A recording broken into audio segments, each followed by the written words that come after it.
होती है आपकी प्लस टू की परसेंटेज और इस आईसीआर के एग्जाम के स्कोर दोनों कंबाइन होकर आपकी मेरिट बनती है और काउंसलिंग में आपको बुलाया जाता है।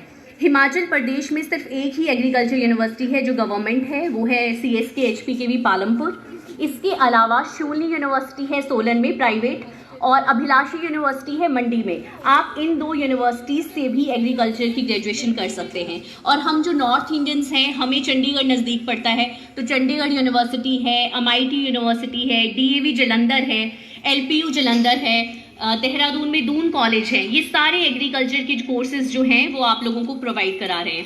लेकिन सभी पेरेंट्स और बच्चे इस बात का ध्यान रखें कि जब भी आप कहीं पे एग्रीकल्चर की एडमिशन लेंगे तो वो जो इंस्टीट्यूट है या वो जो ऑर्गेनाइजेशन है वो ICAR से एक्रीडेटेड होनी चाहिए। क्योंकि अगर आपकी वो इंस्टीट्यूट जहाँ से आप ग्रेजुएशन कर रहे हैं वो ICAR से एक्रीडेटेड नहीं होंगी तो आप किसी भी गवर्नमेंट एग्जाम में जो है वो अप्लाई नहीं कर पाओगे। इसलिए ICAR एक्रीडेशन का आप ध्यान रखें। और एग्रीकल्चर में बहुत ज़्यादा जॉब अपॉर्चुनिटीज़ है। मैं सबसे पहले आपको गवर्नमेंट सेक्टर में बताऊं तो गवर्नमेंट सेक्टर में अगर आप सिर्फ BSc बेसिस पे भी देखें तो एग्रीकल्चर एक्सटेंशन ऑफिसर क्लास 3 की जॉब है, ये आप AEO लग सकते हैं। क्लास 1 की जॉब है एग्रीकल्चर डेवलपमेंट ऑफिसर, ये आप पोस्ट ग्रेजुएशन के बाद लग सकते हैं। इसके अलावा जैसे बालू में APMC है, एग्रीकल्चर मार्केट प्रोड्यूस कमेटी, उसमें हम आप APMC एज अ सेक्रेटरी लग सकते हैं, ऑक्शन रिकॉर्डर लग सकते हैं, मार्केटिंग सुपरवाइजर लग सकते हैं। इसके अलावा आप हिमफेड और इफ्को जैसी फेडरेशंस में जो है वो जॉब कर सकते हैं। इसके अलावा बैंकिंग में भी हमारा एग्रीकल्चर का रोल है। बैंकिंग में IBPS जो है एग्रीकल्चर फील्ड ऑफिसर का एग्जाम निकालता है, तो आप एग्रीकल्चर फील्ड ऑफिसर भी लग सकते हैं। इसके अलावा हमारी इतनी ज़्यादा सीड कंपनीज हैं, बहुत ज़्यादा प्राइवेट कंपनीज हैं, सीड कंपनीज हैं, फर्टिलाइजर की कंपनीज हैं, पेस्टिसाइड की कंपनीज हैं, आप इन सभी में भी अप्लाई कर सकते हैं। इसके अलावा कृषि विभाग में 2 प्रोजेक्ट चल रहे हैं, एक है आत्मा प्रोजेक्ट, एक है जायका प्रोजेक्ट। जायका प्रोजेक्ट और आत्मा प्रोजेक्ट दोनों में एग्रीकल्चर ग्रेजुएट्स जो हैं वो लगते हैं। अगर आप BSc करके लगते हैं तो आप ATM लगते हैं, एग्रीकल्चर टेक्नोलॉजी मैनेजर, और अगर आप MSc करके लगते हैं तो आप BTM लगते हैं, ब्लॉक टेक्निकल मैनेजर। ये आप आत्मा में लगते हैं। इसके अलावा जायका में भी एग्रीकल्चर ग्रेजुएट्स जो है वो लगते हैं। इसके अलावा अगर आप चाहें तो कुछ भी नहीं करना चाहते, अगर आप जॉब नहीं करना चाहते तो आप पेस्टिसाइड, सीड, फर्टिलाइजर का लाइसेंस बना के होल सेल पे अपनी शॉप या डिपो खोल सकते हैं। इसके लिए भी आपको जो है BSc जो है ये एग्रीकल्चर जो है चाहिए होती है। और उससे भी बड़ी बात, कृषि विभाग के पास इतनी ज़्यादा विभिन्न योजनाएं हैं कि कोई चाहे कुछ भी ना करना चाहे तो उन जो सब्सिडी पे हमारी स्कीम्स हैं, अगर वो उसको ढंग से यूज़ करता है तो उसी से वो अपने रोज़गार का जो है वो ज़रिया बना सकता है, वो एक एंटरप्रेन्योर बन सकता है, वो अपने साथ साथ औरों को भी रोज़गार दे सकता है। हमारी बहुत सी स्कीम्स हैं। आजकल लोग खेती बाड़ी इसलिए नहीं करना चाहते कि वो बोलते आवारा पशु या बंदर जो है वो उनकी जो क्रॉप है उसको खा जाते हैं। तो हमारे पास मुख्यमंत्री खेत संरक्षण योजना है जिसमें हम 70% सब्सिडी पे कंपोजिट फेंसिंग लगाते हैं, बाड़ बंदी करते हैं, जिससे क्या होता है कि कोई भी जो जानवर है अगर वो उस बाड़ के पास आते हैं तो उसे करंट जो है झटका सा महसूस होता है, तो फिर वो दोबारा वहाँ पर आना नहीं चाहता। इस वजह से वो बाड़ बंदी कराते हैं। तो हम स्पेशली जो खुद से कृषि करना चाहते हैं उनको ये प्रोत्साहन देते हैं कि वो फसल विविधीकरण, क्रॉप डाइवर्सिफिकेशन की तरफ जाए। हमारे जो पूर्वज थे वो सिर्फ धान, मक्की, गेहूं लगाते थे। हम बोलते हैं कि आप ऑफ सीजन कल्टीवेशन करो, बेमौसमी सब्जियां लगाओ, क्योंकि अगर आप एक ही टाइम पे सब्जी लगा के मार्केट में बेचोगे तो सभी फार्मर्स ने तभी लगाई होंगी तो मार्केट में रश होगा, आपको उतना प्राइस नहीं मिलेगा। आजकल हमारी जो इतनी यूनिवर्सिटीज़ हैं उसमें साइंटिस्ट हैं, आप साइंटिस्ट भी लग सकते हो, PhD कर सकते हो और साथ में साइंटिस्ट लगते हो। डिफरेंट KV के सरू है जैसे कृषि विज्ञान केंद्र, आप वहाँ पे रिसर्च के भी बहुत ऑप्शन है हमारी फील्ड में। तो इस तरह से जो है आप ऑफ सीजन कल्टीवेशन कर सकते हो। जैसे मानो ज़रूरी नहीं है आजकल की आपको सब्जियां जो हैं वो एक ही टाइम पे मिलेंगी, सर्दी है तो सर्दी की सब्जी मिलेगी। आजकल हमारे जो वैज्ञानिक हैं उन्होंने इतनी ज़्यादा वैरायटीज़ डेवलप की हैं, अर्ली वैरायटी, लेट वैरायटी, कि आप ज़रा सा सोइंग टाइम चेंज करोगे तो आपको जो है ऐसे टाइम पे सब्जी मिलेगी जब बाकी जगह पे नहीं होगी, तो ऑब्वियसली आपको मार्केट में जो है उसका ज़्यादा प्राइस मिलेगा। आप नर्सरी रेजिंग कर सकते हो, नर्सरी रेजिंग करके बाकी फार्मर्स को अपनी नर्सरी सीडलिंग दे सकते हो। इससे भी आपका ये जो है रोज़गार का साधन बनता है। और अगर आपको लगता है कि सब्जी लगाने से हमें पानी कहाँ से मिलेगा, तो हमारा भू संरक्षण विभाग है। भू संरक्षण विभाग में हम टैंक बनाने के लिए, कूल्हों का निर्माण करने के लिए जो है सोलर लिफ्ट लगाने के लिए जो है हम सब्सिडी देते हैं 100% कम्युनिटी बेसिस पे।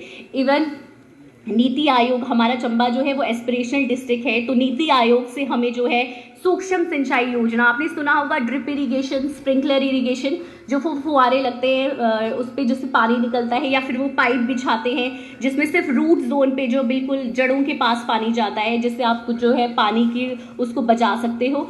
तो इस तरह की हमारे पास स्कीम्स हैं। हमारे पास सॉइल हेल्थ कार्ड की स्कीम है, जिसमें हम आपको बोलते हैं मृदा का स्वास्थ्य कार्ड बनाओ। जैसे आप लोगों के हेल्थ कार्ड है, जैसे जच्चा बच्चा कार्ड है, वैसे एक सॉइल हेल्थ कार्ड है। उसमें आपको पता चलता है कि आपकी सॉइल का न्यूट्रिएंट स्टेटस क्या है, आपकी मिट्टी में ऑलरेडी कितना NPK है, आपको ऑलरेडी है तो आपको यूरिया वगैरह कितने डालने की ज़रूरत है। इससे आपका टाइम बचेगा, आपके पैसे बचेंगे। अगर आप ज़्यादा यूज़ कर रहे हो तो आप ही का जो प्रोड्यूस है उसको जो है नुकसान होगा।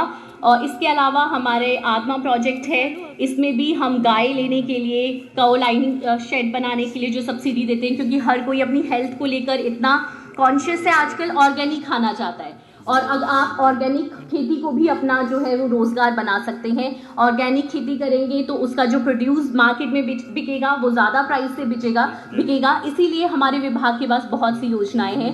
मैं एंड में आपको सिर्फ इतना कहना चाहूँगी कि आज की डेट में मुझे बहुत दुख है कि चंबा डिस्ट्रिक्ट में 10% भी एग्रीकल्चर ग्रेजुएट नहीं है। इसका सबसे ज़्यादा नुकसान ये है कि कृषि विभाग की मैक्सिमम पोस्ट खाली है हमारे चंबा डिस्ट्रिक्ट में। कोई और डिस्ट्रिक्ट का बच्चा यहाँ आके सर्व नहीं करना चाहता, जो आता है वो भी 2-3 महीने के बाद चला जाता है। तो चंबा डिस्ट्रिक्ट में तो एग्रीकल्चर का बहुत ज़्यादा स्कोप है। मैं आप लोगों को चाहूँगी कि आप लोग जो है इसे विकल्प के रूप में चुनें, क्योंकि इसमें स्कोप भी है और जो उसकी जॉब अपॉर्चुनिटीज़ हैं ये भी बहुत ज़्यादा है। धन्यवाद।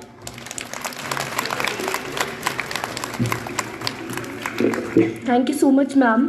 मैम ने आपको इतने छोटे से टाइम में बहुत सारी इन्फॉर्मेशन दे दी है और आप लोगों ने भी नोट करी होगी। बाद में कोई डाउट होते हैं आप पूछ सकते हैं। Now I request doctor Amita Abrol, horticulture development officer, ma'am please, जो कि करियर इन हॉर्टिकल्चर और डिपार्टमेंट स्कीम्स बताएंगे। सभी को मेरा नमस्कार। मैं doctor Amita Abrol, horticulture development officer, headquarter में पोस्टेड हूँ फिलहाल। मैं आपको, जैसे अगर आप हॉर्टिकल्चर भी एक अब लीडिंग डिपार्टमेंट बन रहा है तो आप अपना करियर उस साइड ऑप्शन कर सकते हैं। तो इसके लिए सबसे पहले आपने +1 +2 में चाहे मेडिकल भी रख सकते हैं, आप नॉन मेडिकल भी रख सकते हैं, अपने इंटरेस्ट से चाहे बोथ रखा हो, वो सारे अप्लाई कर सकते हैं। सबसे पहले ICAR करके, जैसे मैम ने बताया, साइट है, उसमें आप ऑल इंडिया बेसिस पे किसी भी यूनिवर्सिटी में, एग्रीकल्चर या हॉर्टिकल्चर यूनिवर्सिटी में अपने एडमिशन के लिए अप्लाई कर सकते हैं। और हिमाचल में हमारे पास सिर्फ एक ही, मतलब बोल कि वो एशिया की भी नंबर 2 पे है horticulture university, doctor Yashwant Singh Parmar university of horticulture and forestry, Noni Solan. इसमें आप अपने हॉर्टिकल्चर या फॉरेस्ट्री की डिग्री करके आप अपना करियर उस साइड को ऑप्ट कर सकते हैं। तो जैसे गवर्नमेंट सेक्टर की बात करूं, अगर आपने जैसे BSc इन हॉर्टिकल्चर कर ली तो आप हॉर्टिकल्चर एक्सटेंशन ऑफिसर की पोस्ट के लिए एलिजिबल हो जाते हैं। इसके लिए HPSSB हमीरपुर एक क्या कहते हैं एग्ज़ाम कंडक्ट करवाता है, उसमें आपने अपना एग्ज़ाम देना है। उससे आप क्या कहते हैं डिफरेंट हमारे एक्सटेंशन सेंटर्स हैं, हमारे हेडक्वार्टर में पोस्ट्स हैं, मतलब हमारे ब्लॉक्स में पोस्ट हैं, तो उसमें आप अप्लाई कर सकते हैं। अगर किसी ने BSc के बाद ऑप्ट करना, जैसे मैंने PhD तक डिग्री हासिल की है, तो आप अगर MSc में जाते हैं तो अगर आप नेट क्वालिफाई कर लेते हैं तो आप एक AP मतलब असिस्टेंट प्रोफेसर की पोस्ट के लिए, अगर आप टीचिंग लाइन की तरफ जाना चाहते हैं तो असिस्टेंट प्रोफेसर लाइन भी आपको अडॉप्ट कर सकते हैं। तो आप यूनिवर्सिटी में भी और ऑल ओवर इंडिया में भी पोस्ट क्या कहते हैं आपको मिल जाती हैं। या तो आप क्या कहते हैं ARS करके एक एग्ज़ाम होता है हमारा, अगर आपने MSc नेट क्वालिफाई कर लिया है तो ARS होता है ऑल इंडिया रिसर्च साइंटिस्ट के लिए, जिसमें आप साइंटिस्ट की पोस्ट ऑल इंडिया बेसिस पे आपको मिल जाएंगी। उसके बाद अगर आपने PhD अडॉप्ट की तो फिर आप डॉक्टर बन के मतलब आप यूनिवर्सिटी से बाहर आके गवर्नमेंट सेक्टर में आ सकते हैं। अगर आपने मान लो हमारे डिपार्टमेंट में ही आना है तो HPSSC करके शिमला एग्ज़ाम कंडक्ट करवाएगा, उससे जो पोस्ट भरी होगी उसमें सबसे पहले आप HDO की पोस्ट के लिए अप्लाई करेंगे तो उसमें आपको उसमें पोस्ट आपको मिल जाएंगी। उसके बाद क्या कहते हैं, अगर आप साइंटिस्ट की तरफ जाने तो यूनिवर्सिटी भी अपनी क्या कहते हैं अब जैसे डॉक्टर YS परमार यूनिवर्सिटी अपनी सीट्स निकालते हैं, तो जैसे उनका वेबसाइट है उसमें